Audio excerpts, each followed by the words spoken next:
Assalamualaikum warahmatullahi wabarakatuh. Selamat datang di Pusaka Jiwa Nusantara, tempat di mana batin tak hanya disapa, tapi diselami. Tempat di mana ilmu tak hanya dipelajari, tapi dirasakan.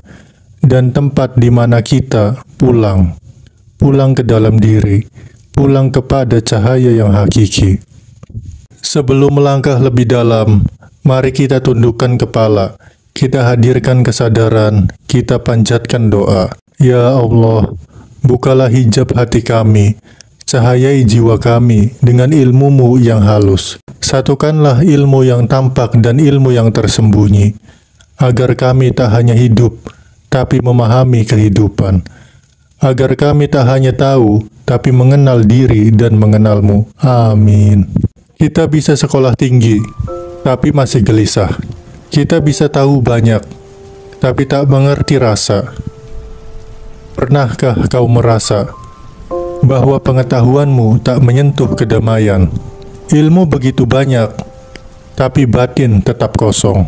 Hari ini, kita akan menyelami sebuah pertanyaan besar. Ilmu lahir dan ilmu batin, mana yang lebih tinggi? Mari kita mulai perjalanannya, bukan dengan pikiran, tapi dengan rasa. Dari zaman dahulu, manusia telah membagi dua jalur ilmu, yang tampak dan yang tak tampak, yang bisa dibaca, dihitung, dan diuji, dan yang hanya bisa dirasa, didiamkan, lalu diamalkan. Ilmu lahir dan ilmu batin, yang satu tumbuh di sekolah, yang satu tumbuh di dalam sunyi. Ilmu lahir adalah segala hal yang bisa dicerap oleh panca indera, ilmu eksak, logika, teknologi, dan sistem. Ilmu ini luar biasa karena membentuk peradaban, tapi ia punya batas. Ia tak mampu menjelaskan mengapa hati tiba-tiba tenang saat mendengar suara alam. Ilmu lahir menjelaskan apa, tapi tak selalu mampu menjelaskan kenapa. Ilmu batin tak bisa didapat dari membaca. Ia hanya bisa diraih dengan pembersihan diri, dengan tirakat, dengan keheningan, dengan menyepi dari dunia. Ilmu batin bukan untuk pamer, tapi untuk menyadari. Ia membimbing bukan keluar, tapi ke dalam, ke ruang terdalam jiwa, tempat di mana Tuhan sering berbisik, namun kita terlalu gaduh untuk mendengarnya. Ilmu lahir dan batin bukan musuh. Mereka saudara. Yang satu memberi alat, yang satu memberi arah. Ilmu lahir seperti pedang, tapi ilmu batin adalah tangan yang mengayunkannya dengan welas asih. Keduanya harus menyatu, agar kita tak hanya pintar, tapi juga bijak. Ilmu tertinggi bukanlah matematika atau filsafat, tapi mengenal diri sendiri. Karena siapa yang mengenal dirinya akan mengenal Tuhannya. Itulah ilmu yang paling hakiki, dan hanya bisa ditempuh lewat jalur batin, lewat keheningan, pengakuan, dan penyerahan. Ilmu lahir sistematis dan jelas. Ilmu batin samar namun dalam.